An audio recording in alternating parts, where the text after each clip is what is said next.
Hey, welcome, all my right thinkers. Thanks for tuning in to check out your boy, P Funk Thinker, right? Out here in my lab, I do what I do, and I can't find my ink pen to do what I do. All right, okay, moving on. Sorry about that.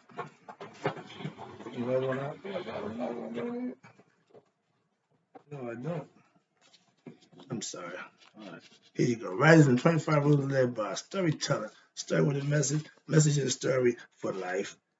I'm giving life lessons. You tune in and receiving. I got another good one for you today. We're going out the book. Going to do a little bit of reading. Hopefully breaking something down. Give you a better perspective of what right thing philosophy will do and can do for you if you put the work in and do what you're truly doing for yourself. All right, let's go. Right thinker's mission, and that's what I'm on, is to enlighten, inspire, educate, and motivate you, the individual, to a higher spiritual level of enlightenment.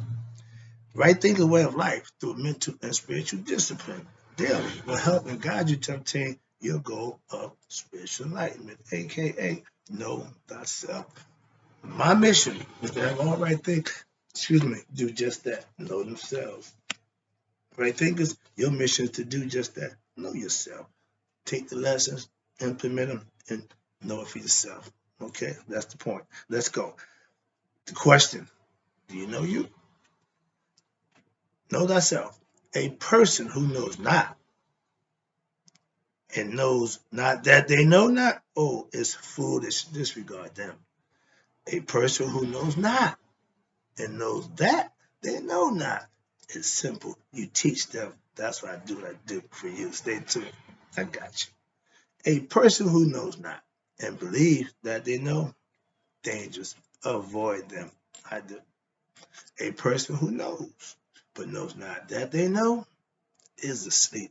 I can awaken them. I'm the spiritual alarm clock. I'm here to wake you up with knowledge of self.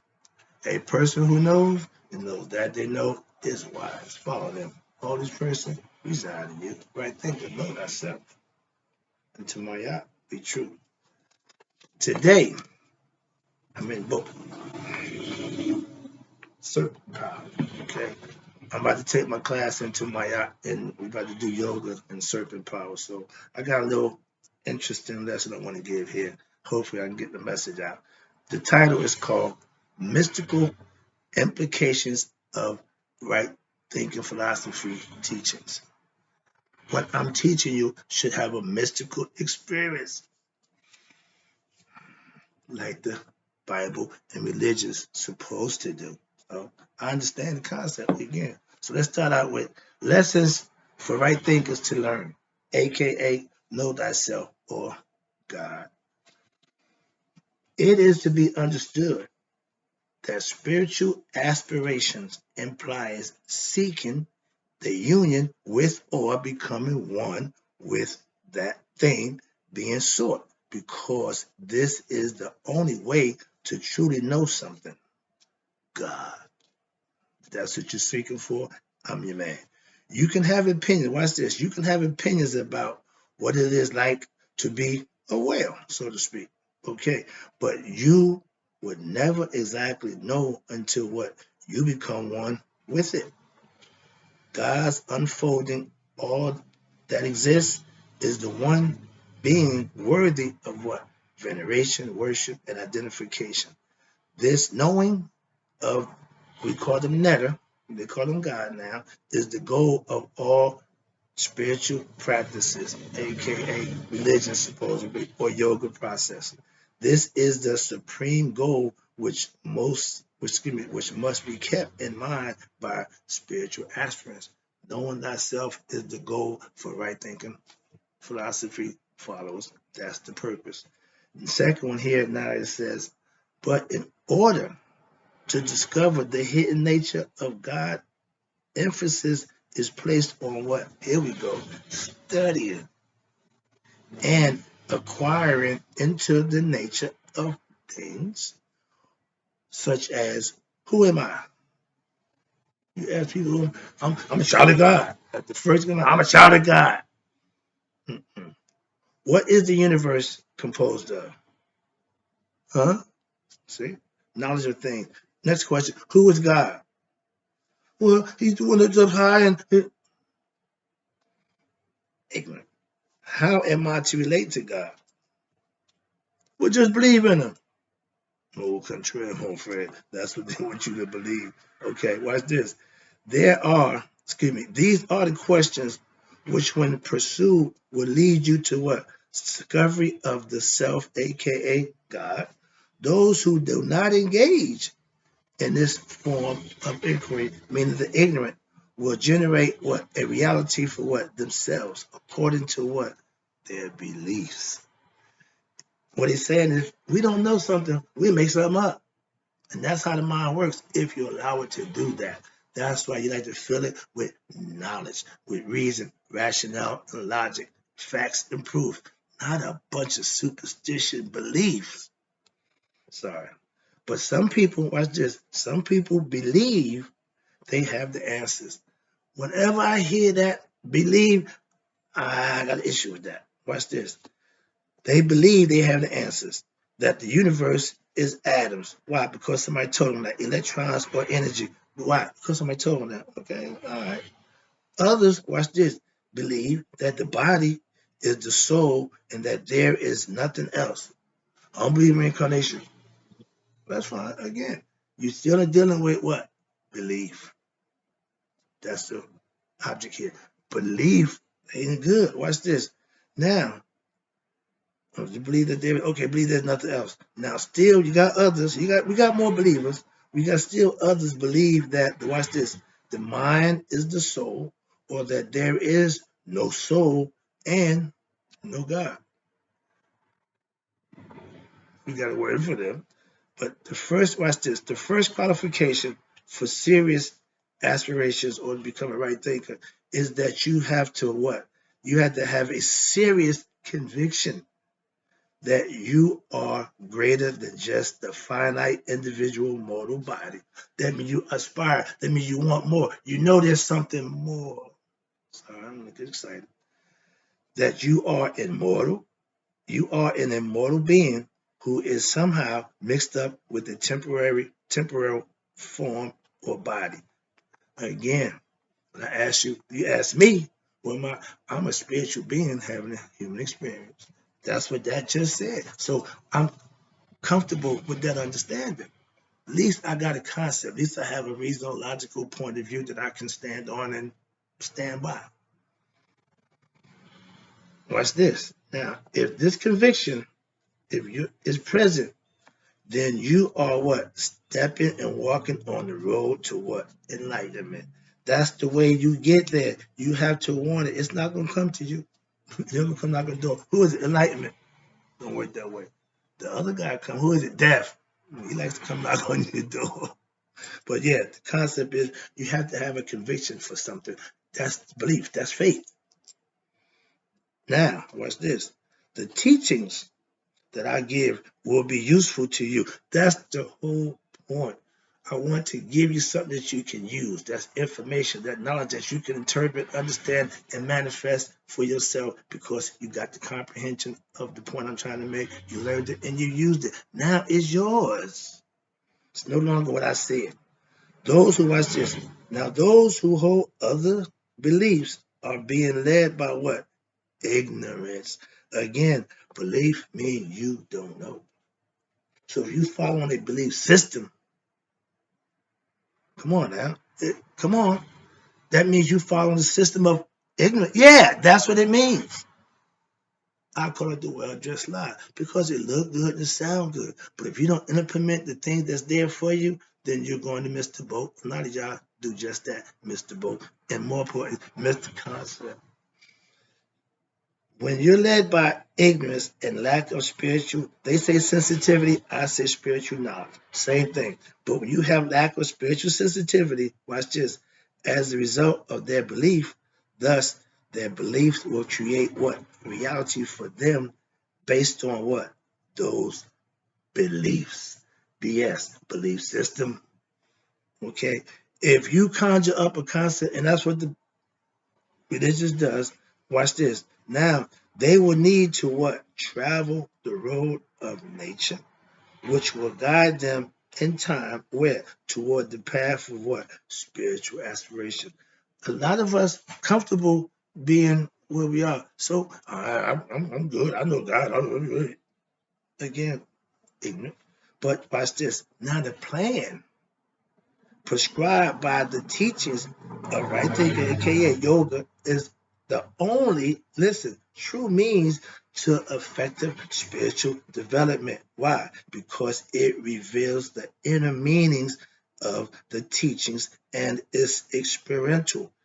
You can try it for yourself because why? It's based on your own personal experience.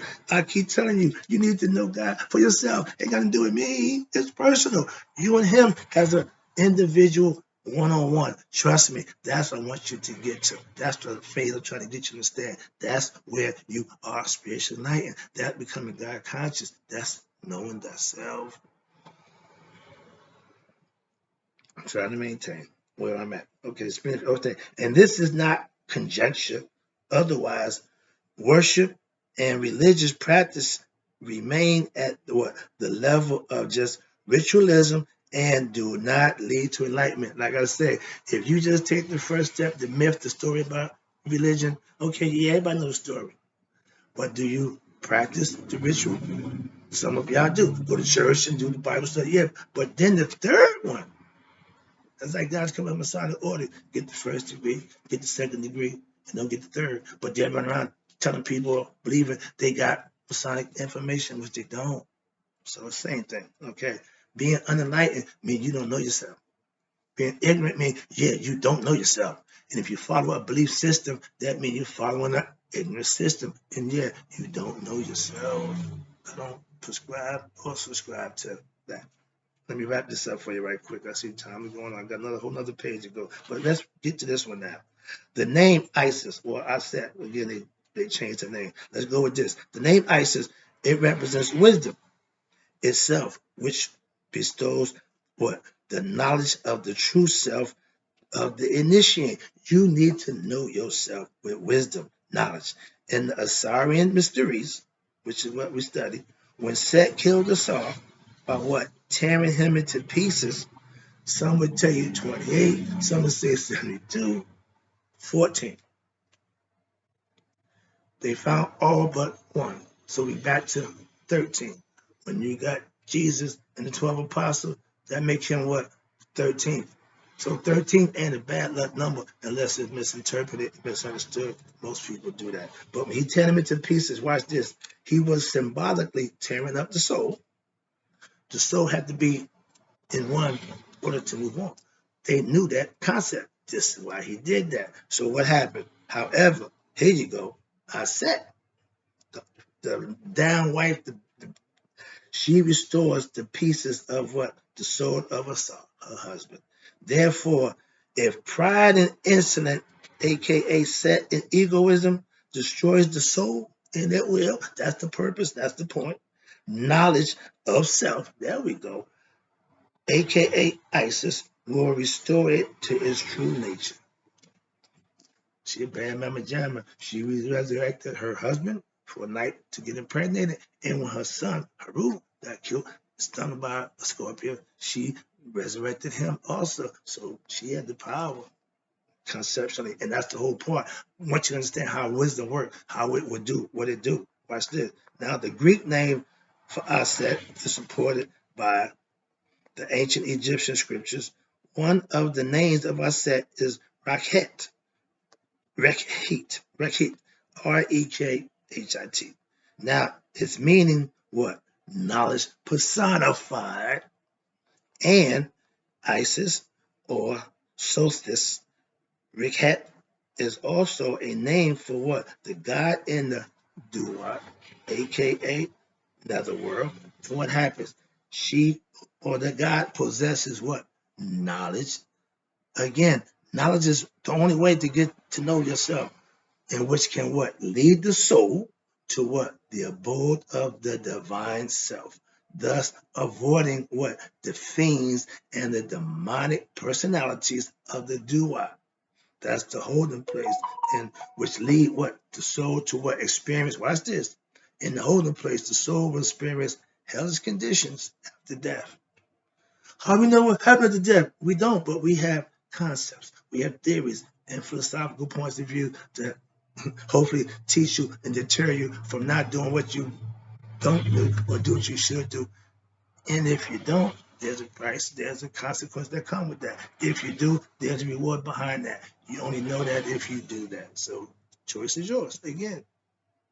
But watch this.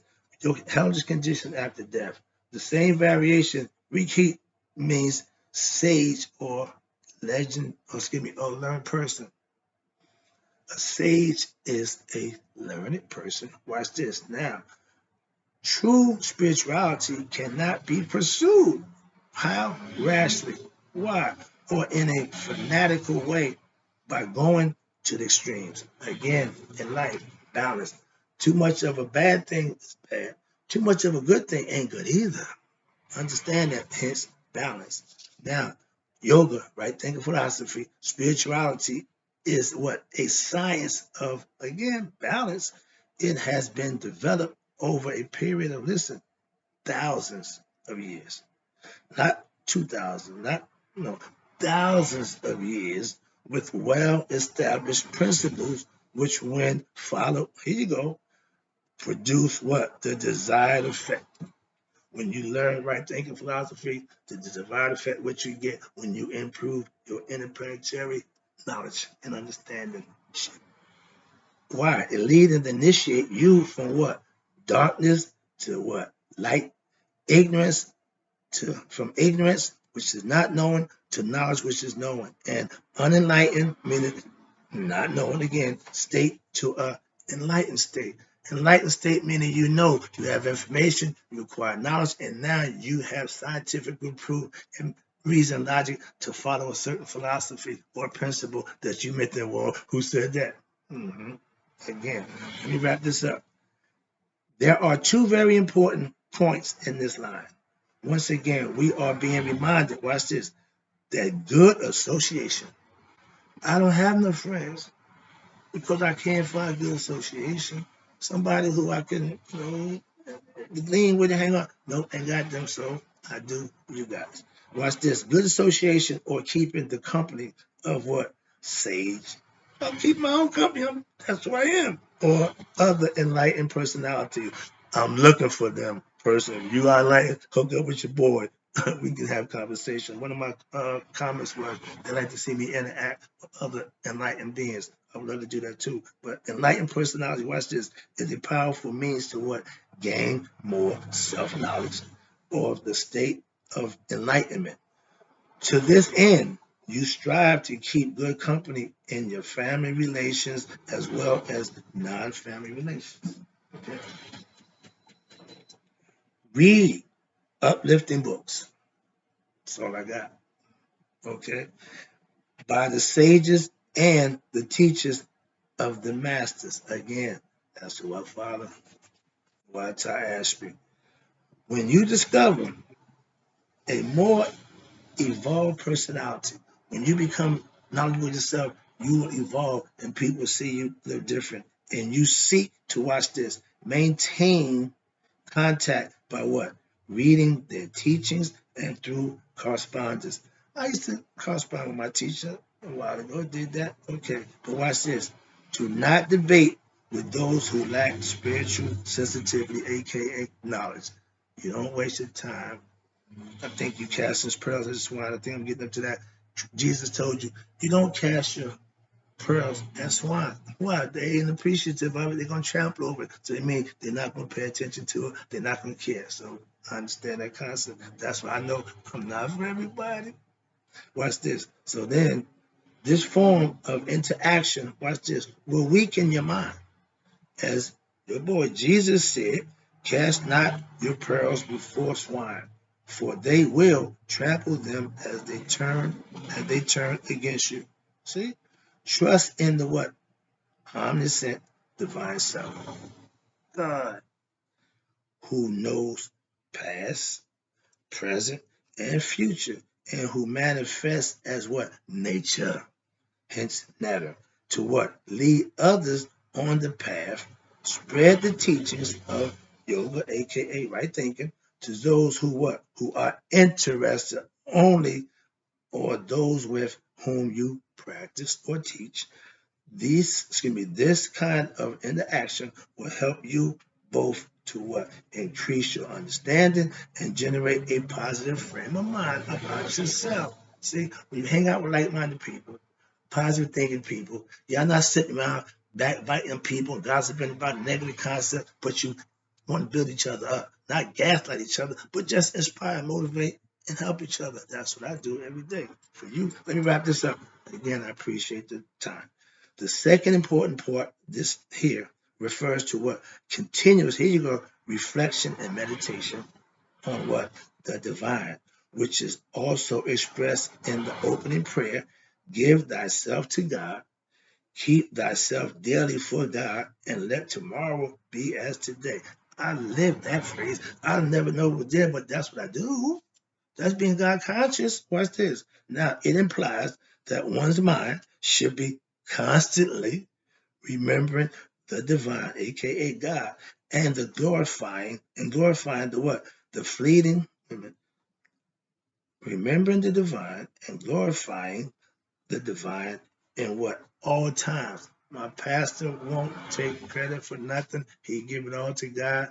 I listen to him pray and he pray, but he give it all to God. I don't have a problem with that because that's what this is saying. So he gets it too from his perspective and his concept as a Christian and a pastor, minister of a congregation, which I belong to. Now watch this.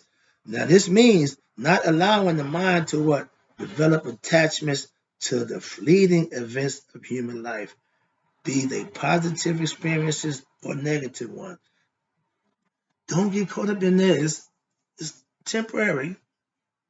Don't fall in love with this.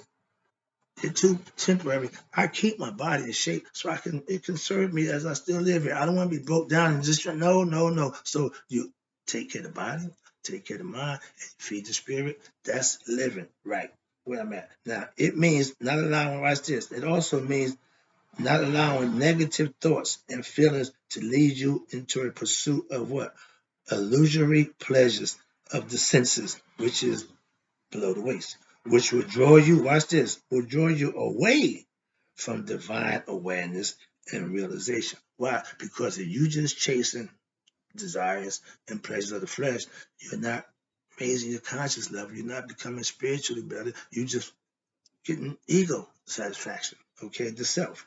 It means, watch this, centering the mind on what? Self-discovery, aka knowing ourselves, and introspection at all times, meaning checking yourself, regardless of what your activities may be.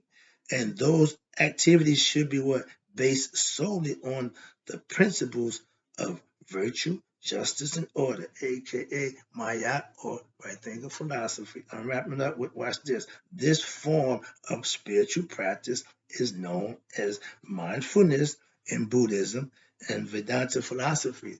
I just call it right thinking philosophy. Hope you enjoyed the lesson. I'll be back. You know I got more.